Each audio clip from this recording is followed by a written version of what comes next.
negosyo. Okay, so kanina pinag-usapan natin yung magandang product, ngayon pag-usapan naman natin yung magandang negosyo. So ready na po ba kayo? So ako, naniniwala po ako, iba pa rin naman din talagang na matutunan ninyo kung paano mag-negosyo dahil alam naman natin na mas malaking kumita talaga pag may negosyo ka. And then ang challenge po lalo doon sa mga nakakapanood ng video nito sa mga kababayan nating OFW, and I'm sure malamang hindi malamang naiisip niyo rin po mag-put up ng sarili mong negosyo, but ang challenge, kailangan mong tapusin ang trabaho mo din sa abroad, and then pagkatapos mo magtrabaho sa abroad, uuwi ka ng Pilipinas, and then siyempre may puhunan ka na, itatayo mo yung negosyo, but ang challenge, buong buhay mo nag-abroad, buong buhay mo nagtatrabaho, hindi naman ng negosyo. But ang challenge po dyan, siyempre dahil wala kang alam sa business, anong mangyayari sa pera mo? Siyempre, ang pwedeng mangyari, pwede po siyang magubos. Kasi alam naman po natin, karamihan na naninegosyo at pumapasok sa negosyo walang alam sa business. Dahil wala pong alam niyan sa business, so ano mangyayari ngayon sa pera mo? So mauubos. Kaya po maraming tao na OFW, mga kababayan nating OFW, uwi sa Pilipinas, magninegosyo, dahil walang alam sa negosyo, mauubos ang pera. Dahil yung tao, pag naubos ang pera, anong gagawin ngayon yan? Siyempre, yung tao po na galing abroad, hindi po sanay kumita ng malaki yan. Kaya ang gagawin yan, babalik ulit sa ibang bansa para ulit magtrabaho. Kasi kung magtatrabaho lang naman siya, mas maganda sa abroad na kasi pares lang naman magtatrabaho. Pero pinagkaiba, mas malaking kumita doon. Yun nga lang, ang challenge po, babalik ka na naman sa abroad. So buong buhay mo, nag-a-abroad ka. So siyempre, ang nagiging malaking kumita, pero siyempre ang challenge, alam naman po natin kung gaano rin kalungkot po din sa abroad.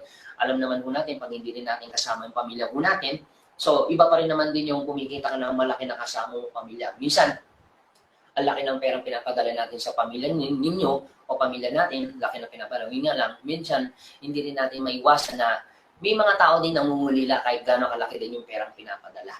Okay, so iba pa rin po yung kumita ka ng malaki.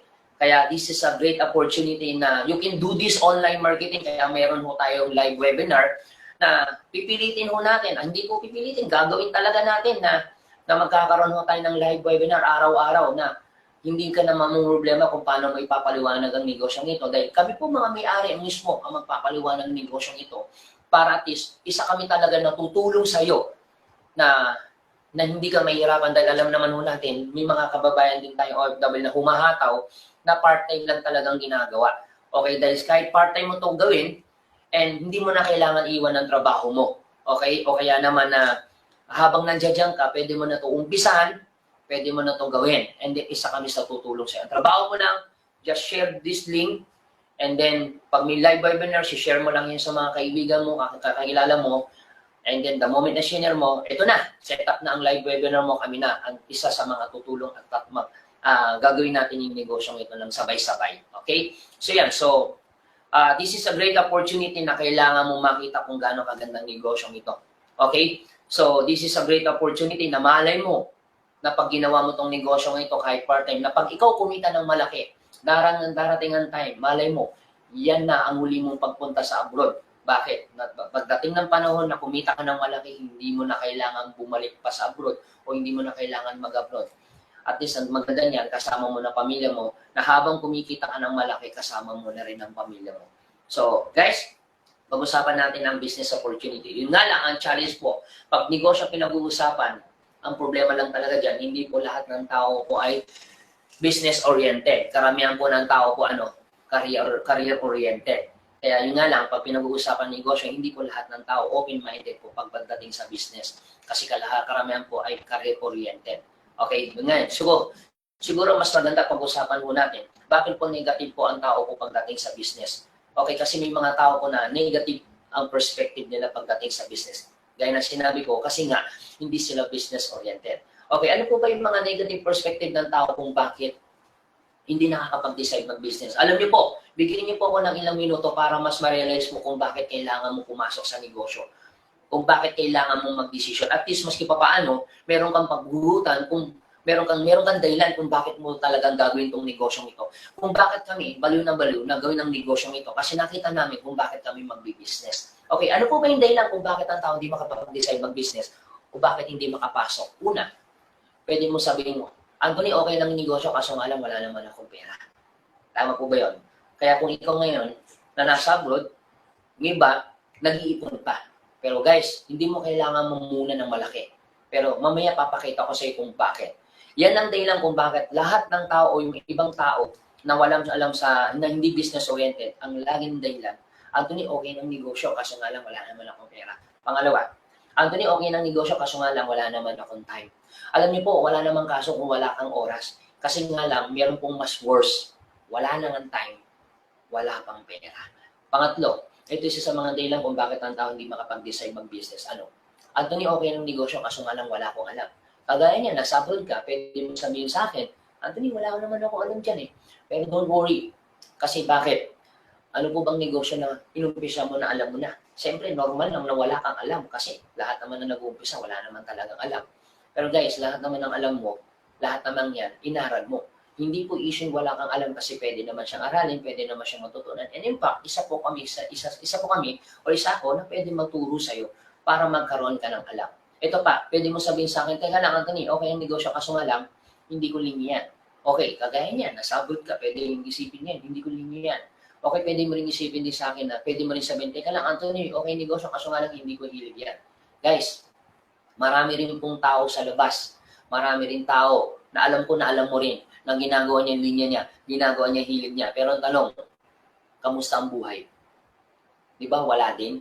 Okay, sabihin na natin hindi mo to linya kapatid. Sabihin na natin hindi mo to hilig. Sabihin na natin hindi mo to alam. Pero kapatid, kung eto naman ang magpapabago ng buhay mo, bakit hindi mo linyahin?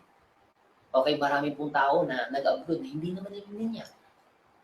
Ibig sabihin, kung ito ang magpapabago ng buhay, bakit hindi hiligin? O bakit hindi natin linyahin? O bakit hindi natin aralin kung ito naman ang magpapabago ng buhay?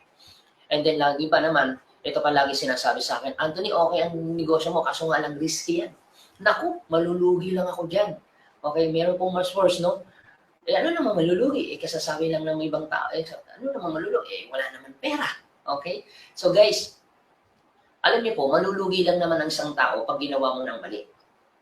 Okay? Siyempre, pag ginawa mo naman ng tama ang negosyo, hindi naman malulugi. Yun ang dahilan kung bakit ang tao nalulugi, ginawa ng mali. Ang dahilan kung bakit ang tao hindi naman nalulugi kasi hindi ginawa ng tama. Ito lang tanong sa iyo, kung gagawin mo negosyo, anong gusto mo? Gagawin mo ng tama o gagawin mo ng mali? Siyempre, mas magandang gawin mo na ng tama para hindi kang malugi. At ang paggawa ng tama at mali, wala namang sa ibang tao, nasa iyo po yan. Kaya, again, kung gagawin mo negosyo, anong gusto mo? Gawin mo ng tama o gawin mo ng mali? Siyempre, mas magandang gawin mo ng tama para hindi ka rin malugi. Okay, so, guys, ito. Kung ito ngayon, ang problema ng tao ngayon, halimbawa, yan ang problema mo ngayon. Sabi niya natin, wala kang pera, wala kang time, wala akong alam, hindi ko yan, hindi risk yan, baka malugi. Guys, pagdating kaya ng panahon, malamang hindi lang ito yung video na pwede mo mapanood. Darating ang time, meron at merong video ka mapapanood na, ano ka ko ulit na yung magnegosyo. Okay, bukas makalawa, may mag-alok ulit sa'yo. Malam kung yan ang problema mo, malamang pagdating ng problema mo pa rin. Okay, pero siguro mas maganda nang may pinanghahawakan ka kaysa namang wala. Siguro, pag-usapan ho natin ang life cycle. Kasi, believe me, hindi lang ito yung una o huling pagkakataon na hindi lang ito yung video pwede mo marikat. Pagdating ng panahon, meron pa rin mag-aalok sa'yo. Okay, naniniwala po ba kayo may life cycle? Ako naniniwala po ako may life cycle. Kasi bakit? Hindi po kasi magiging balanse ang mundo pag walang life cycle. And isa sa mga dinadaanan ng tao na life cycle, ito po, kung kayo po magkakaanak, pag-aralin nyo hindi. Siyempre, pag-aaralin kasi kawawa naman po bata pag hindi nakapag-aral. Ito tanong, gusto niyo po ba habang buhay yung bata nag-aaral? Siyempre, hindi naman. O pagkatapos mag-aaral, anong susunod? Gagraduate po yan. Pagkatapos gumraduate po ng bata, anong next? Magtatrabaho mo. Iyan po ay life cycle. May mga tao pong hindi nakapag-aral, may mga tao naman po hindi nakagraduate, pero sa ayon sa gusto mo, dadaan pa rin sa life cycle po yan. Kailangan po magtrabaho. Kahit hindi ka nakapag-aral, kahit hindi ka nakagraduate, magtatrabaho at magtatrabaho ka pa rin. Ito, tanong ko na lang po sa inyo. Gusto niyo po ba habang buhay nagtatrabaho? Siyempre, hindi naman. Okay, pero ito yung totoo. Kahit gusto mo magtrabaho ng edad 60 years old to 65 years old, wala na po kayong magagawa. Alam niyo kung bakit? Kahit sabihin mo pa sa boss mo, boss, gusto ko pa magtrabaho ng itong edad, wala na po kayong magagawa. Alam niyo kung bakit? Ang sasabihin lang ng boss mo, I'm sorry, you're out. Bakit? Anong tawag po dyan? Ang tawag po dyan ay retire. Okay, dahil nag-retire ka na, sa tingin niyo po, may pera wala? Yes, of course, may pera po yan. Ang tawag po dyan ay retirement pay. Dahil nag-retire ka na, sa tingin niyo po ang trabaho, tuloy tigil. Siyempre, Tigil.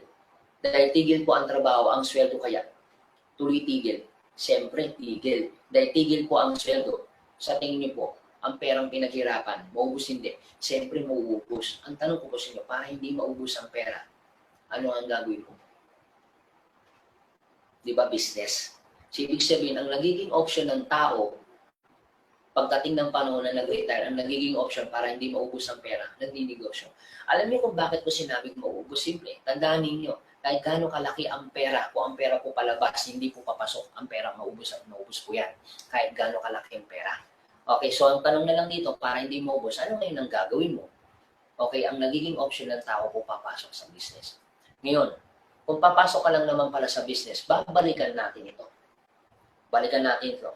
Ngayon, sabi mo, wala kang pera. Anthony, wala akong pera. Pero pagdating ng panahon, maglalabas ka rin ng pera. Sabi mo, Anthony, mamumuhunan kasi ako eh. Eh, dito mamumuhunan ka rin. Sabi mo, wala kang time. Eh, Anthony, wala akong time. Busy ako sa trabaho ko. Eh, bakit dito? May time ka pa ba? Kung sinasabi mo, wala kang oras ngayon, pero pagdating ng panahon, dito kaya, may oras ka pa ba? Okay? Ngayon, sasabihin mo sa akin, teka lang, Anthony, hindi ko alam. Hindi ko yan linya. Hindi ko yan hilig. Pero guys, kung yan sabi mo hindi mo to alam, bakit dito may alam ka ba? Kasi tingnan mo, buong buhay mo nagtrabaho, hindi naman ang business. Dahil wala kang alam sa business, anong mangyayari sa pera mo? Siyempre, mauubos. So, anong sense? Nagtrabaho ka ng buong buhay mo. Okay? Nagtrabaho ka ng buong buhay mo, tapos, pagpasok mo sa business, dahil wala kang alam sa business, anong mangyayari sa pera mo? Mauubos lang. Kaya marami pong taong nag-retire. Pagdating po ng panahon na nag-retire po sila nang pumasok sa business, still broke pa rin. Alam niyo bakit? Kasi nung pumasok sa negosyo, walang alam. Dahil wala siyang alam sa business, ano mangyari sa pera mo? Siyempre, mauubos. Pero wag mo kayong mag-alala kasi later pa naman ito. Okay, at least pinapakita ko na ngayon sa iyo kung ano yung magiging decision mo pagdating ng panahon. Ngayon, anong oras? Ilang minuto ka na ngayon nanonood na ngayon? Pero akala mo, sayang ang oras mo, pero hindi mo alam, itong video itong pinapanood mo, hindi mo alam, nakasave ka na ng time. Bakit? Kasi yung pinakita ko sa ngayon, pinapakita ko sa iyo ngayon kung gaano kakalaking time na matitipid mo kung bakit kailangan mo mag-business. Kasi pagdating ng panahon, ang nagiging decision pa rin ng tao, papasok sa business. Ngayon, kung papasok ka lang naman pala sa business, anong mas maganda? Ngayon o later? Alam niyo kung bakit ko po tinanong? Alam niyo kung bakit ngayon? Simple.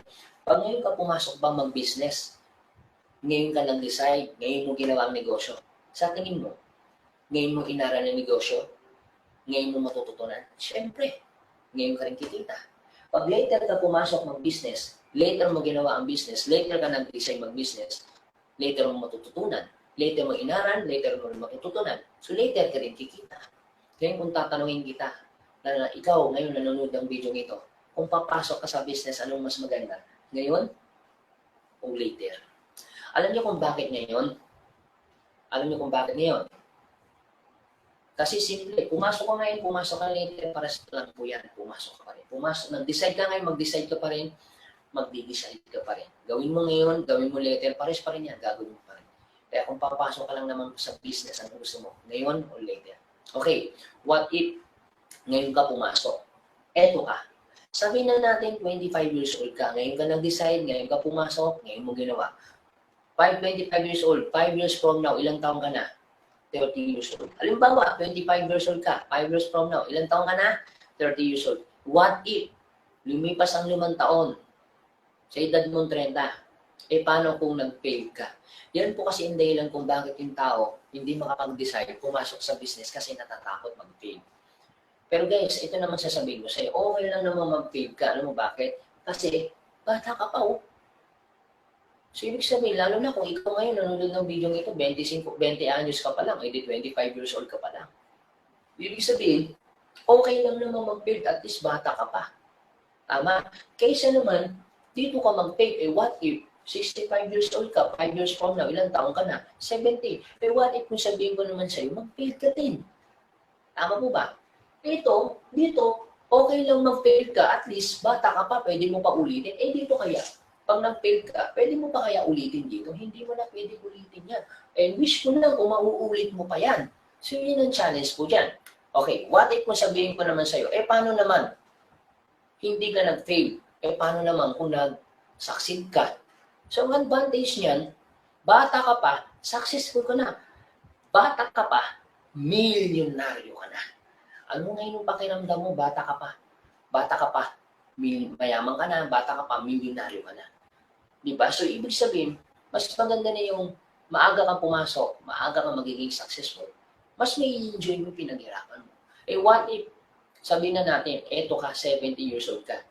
What if hindi ka rin nag-fail? What if kung sabihin natin nag-succeed ka? What if sabihin na natin nag-milyonaryo ka rin dyan? Pagdating ng panahon na nag-negosyo ka, ang tanong ko na lang sa'yo, may enjoy mo pa ba? Kasi tingnan mo, ang buong buhay mo nagtrabaho ka. Tapos sasabihin mo ngayon, na hindi mo ma-enjoy. Bakit? Kasi matanda ka na. Tama po ba yun? So, guys, mas maganda na yung pinaghirapan mo, ma-enjoy mo. Kasi anong sense, nagtrabaho ka, hindi mo rin ma-enjoy kasi iniisip mo, matanda ka na. So, yun po yung yun po yung pwedeng mangyari. So, ibig sabihin, anin mo naman yung limpak-limpak mo sa lapi kung hindi mo rin ma-enjoy yung pinaghirapan mo kasi matanda ka na. But, syempre, huwag mo kayong maglala. Kasi bakit? Later pa naman ito. At least pinapakita ko na sa inyo kung gaano ka-importante yung oras at panahon. Anong bakit? Kasi ako naniniwala po ko, kung papasok ka sa business, ano mas maganda? Ngayon o later? So guys, napaka-importante yung decision. Okay? Alam mo kung bakit? Time and effort equivalent life. The more na nagtatapon ka ng oras at panahon, the more na rin nagtatapon ka ng buhay.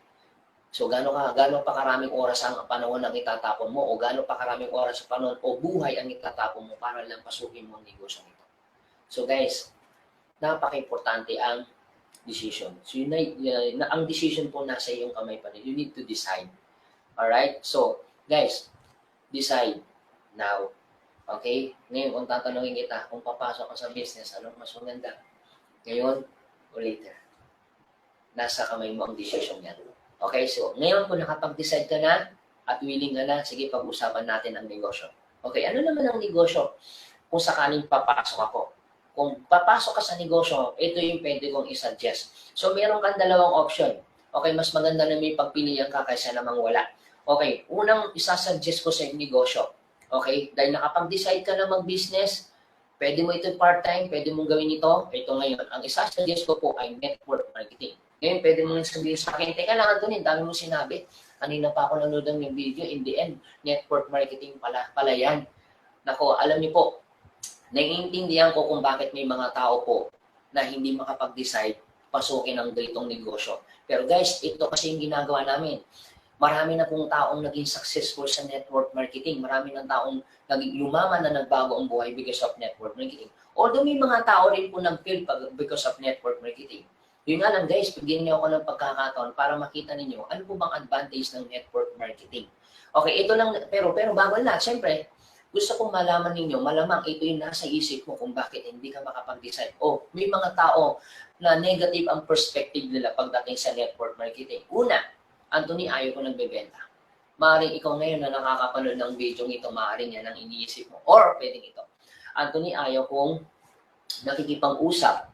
Ayaw ko nang binsi. Naku, Anthony, pyramiding yan. Naku, Anthony, illegal yan. Naku, scam yan. So, maaaring yan ang nasa isip mo ngayon. Pero huwag kang mag-alala, naiintindihan kita. So, ang pwede mong maging option po pagdating ng panahon na nag-business ka o ngayon, nag-decide ka ngayon, pwede ka naman mag-traditional business. Pero siyempre, guys, bigyan mo ako ng pagkakataon na ipakita anong pinagkaiba ng dalawang ito. Gaya ng sinabi ko, mas maganda lang may pinagpipilian ka kaysa namang wala. Okay? So, pansinin mo pakita natin anong difference ng traditional business ng network marketing. When you say traditional business, maliit o malaki ang tawag po dyan traditional business. Halimbawa, sari-sari store, traditional business po yan. Malaking convenience store, ano po yan, mini-mart, mga ganun po. So, ano po yan, traditional business po. Sa anong man nakikita ng mata mo na tumatakbo negosyo po ay traditional business. So, pakita ko lang sa iyo ano bang pinagkaiba ng dalawa. Okay, sa traditional business, mamumuhunan po kayo dyan. Sa network marketing, mamumuhunan ka rin. Okay? Yun nga lang, ang pinagkaiba po ng dalawa. Okay, sa traditional business, para kumita ka ng malaki, kailangan maglabas ka ng malaki. Ibig sabihin, para kumita ka ng malaki, maglabas ka ng malaki, para kumita ka ng malaki. Sa network marketing, maliit lang ipupuhunan mo, pero kikita ka ng malaki. Ngayon, kung tatanungin kita ng gusto mo, mamumunan ka ng malaki para kumita ng malaki, o mamumunan ka ng maliit pero kikita ka ng malaki. Okay? So, ang gusto mo, mamumunan ka ng maliit pero kikita ka ng malaki. Yun nga lang, ang sabi mo, ayaw mo nagbebenta, ayaw mo nakikipag-usap sa tao, ayaw mo nangungulbinsi, kasi sabi mo, pyramiding ito, sabi mo, illegal ito, sabi mo, scam to. Well, naiintindihan kita. Siguro mas maganda, itutuloy ko na lang muna. Okay, sa traditional business, isi-set up mo yan. Okay? So, ibig sabihin, office mo, tao mo, empleyado mo, pwesto mo, product mo. Okay, sa network marketing, isi-set up mo pa ba? Hindi na po. Alam niyo kung bakit? Kasi bakit? Set up na po ito. Hindi mo na kailangan i-set up. Bakit? Kasi meron na po tayong office, meron na po tayong product, meron na rin tao, meron na rin tayong employee or tao, may pwesto na rin po tayo. Okay, may opisina po na tayo, may product na tayo, naka-set up na po. And in fact, ang trabaho mo na lang talaga, share mo na lang itong business na to. Just share this link kung i-online mo itong ginagawa. So, ang trabaho mo na lang, share the link. Kami na po ang bahala mag-explain ng negosyo na kagaya na ito, na i-share lang sa inyo ng kaibigan ninyo o kung sino man yung taong nag-share sa inyo itong video ito. So, yun na lang yung ginawa niya. So, kami na po nag-i-explain. Okay? So, yun po ang pinagkaiba. Ngayon, kung papasok ka sa business, anong gusto mo? I-set up mo pa ba? O hindi mo na kailangan i-set up? O set up na.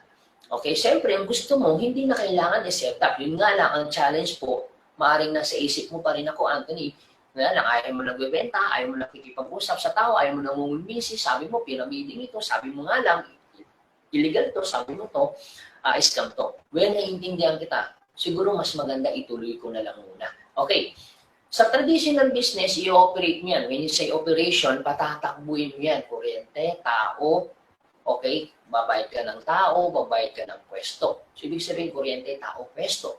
Okay? So, kailangan mo dyan ng accounting, marketing, taxes. Okay? Yan po yung operation.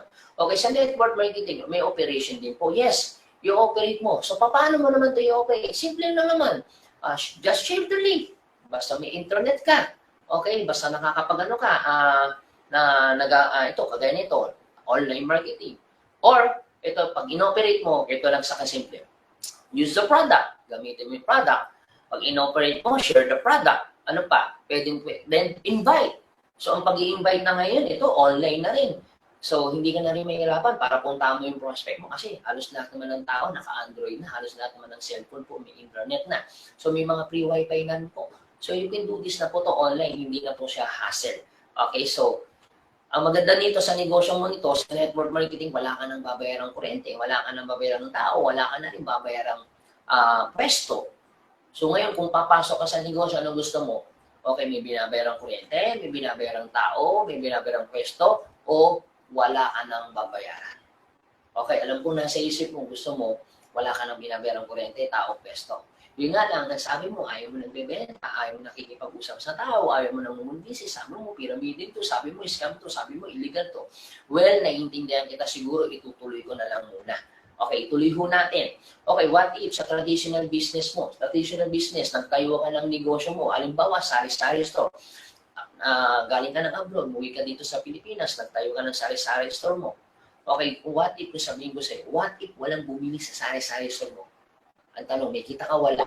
Siyempre, wala. Pero ang masakit niyan, magbabayad po kayo ng kuryente, bayad ka ng tao, bayad ka pa rin ng pwesto.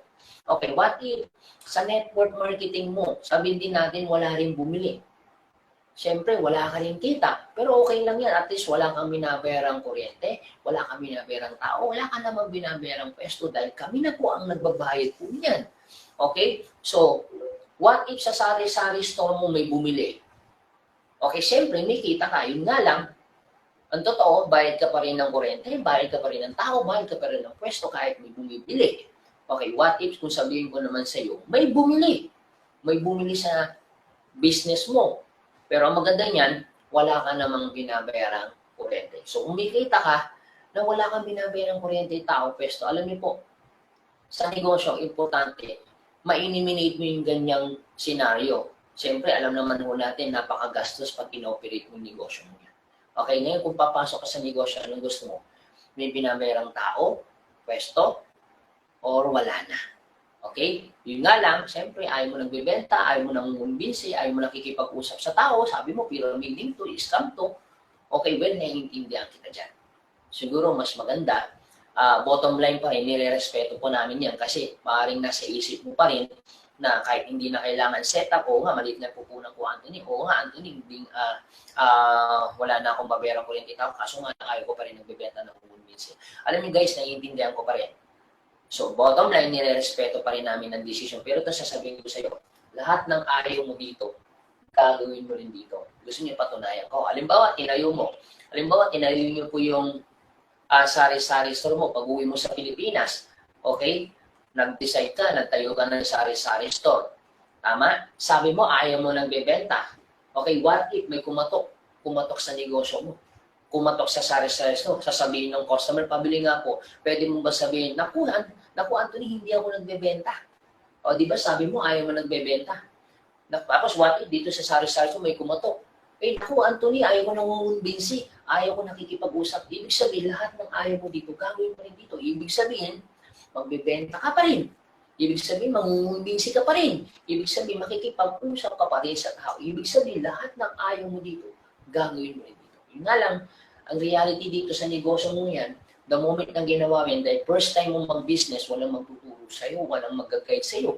So, hindi ka gaya sa network marketing, mas kapapano, may mag-guide sa'yo, may tutulong. Alam mo kapatid, mas maganda lang may tumutulong kaysa namang wala.